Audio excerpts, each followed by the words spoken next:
Glenn, another great win in the books. How have you sort of enjoyed the switch back to the top of the order?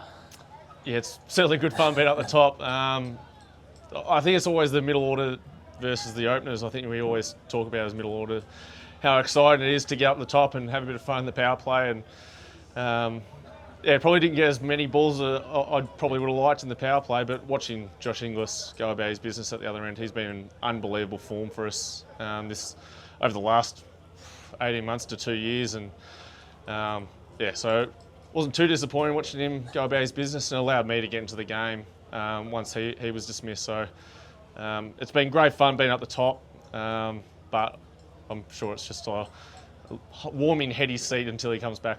Could you see a situation where you do play there, sort of, a few series coming up, obviously in preparation for the World Cup, and then could you see yourself sort of fulfilling that role, sort of pinch hitting from the middle order to opening and back again?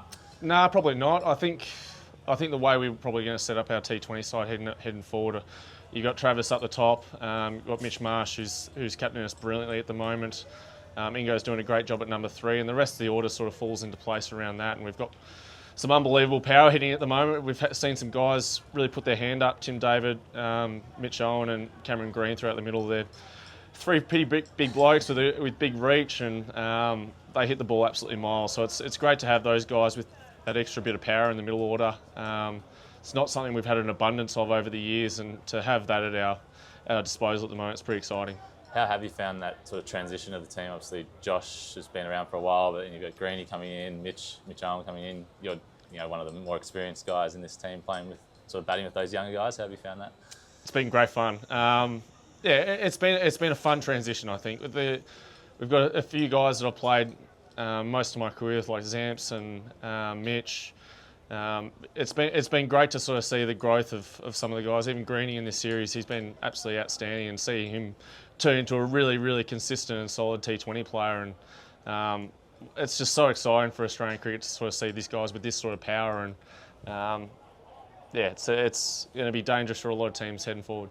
Just back on the opening. The Keel didn't bowl until I think the 8th or 9th over tonight. The latest he's ever bowled in his first over in a T20 game. That's sort of working to your guys' favour, sort of keeping him out of the game. Is that sort of part of the move up to the top in this series? Yeah, I think it was part of our strategy to try and take on the spin up front. And unfortunately, I got run out last game before I got to face him, and this game got out to him. I think he's the first over I got a chance. So it has sort of worked in that way, sort of try and push them to bowl more pace in the power play and take that spin a bit later on. But it's been a nice shift up to the top, and hopefully one more game and can get a few more. What did you make of the finish there in the pouring rain? Jeez, it was wet. It's obviously not what you want to see. You want to see a team get the chance to hit the winning runs, and luckily we got it in, and both teams running off the ground is a strange look. And just on the catching tonight, obviously 3 pretty really good catches. Well, 2. I had handballed one off.